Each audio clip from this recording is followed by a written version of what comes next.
रामू एक छोटे से गांव का सीधा सादा लड़का था। उसका गांव पहाड़ियों और खेतों के बीच बसा था, जहां सुबह मुर्गे की बांग और शाम को ढलते सूरज की लालिमा ही जीवन की पहचान थी। रामू के पिता किसान थे, लेकिन लगातार सूखा पड़ने से खेती से घर चलाना मुश्किल हो गया था। मां चाहती थी कि रामू पढ़ लिख कर कुछ बने, पर हालात ने उसे जल्दी बड़ा बना दिया। एक दिन रामू ने तय किया कि वह शहर जाकर काम करेगा।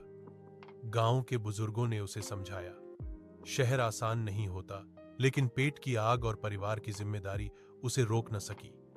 मां ने आंखों में आंसू और हाथ में एक छोटी पोटली देकर उसे विदा किया। शहर रामू के लिए बिल्कुल नया था। ऊंची ऊंची इमारतें, भागती गाड़ियां और लोगों की भीड़, सब कुछ उसे डरावना लगा।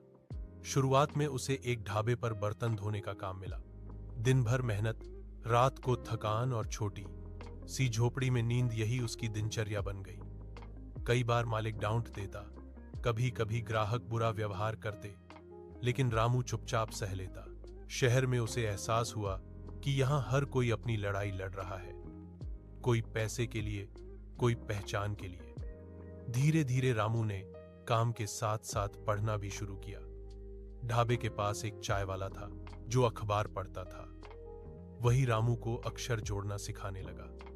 रामू रोज रात को मेहनत के बाद पढ़ाई करता। कुछ महीनों बाद ढाबे के मालिक ने रामू की ईमानदारी देखी और उसे कैश काउंटर पर बैठा दिया। यह रामू के लिए बड़ी बात थी। अब वह थोड़ा ज्यादा कमाने लगा और घर पैसे भेजने लगा। मां की चिट्ठी आई, बेटा तेरे भेजे पैसों से घर में चूल्हा जल रहा है। यह पढ़कर रामू की आंखें भर आईं। समय के साथ रामू ने एक होटल में बेहतर नौकरी पा ली। उसने सिलाई कढ़ाई सीख रही अपनी बहन की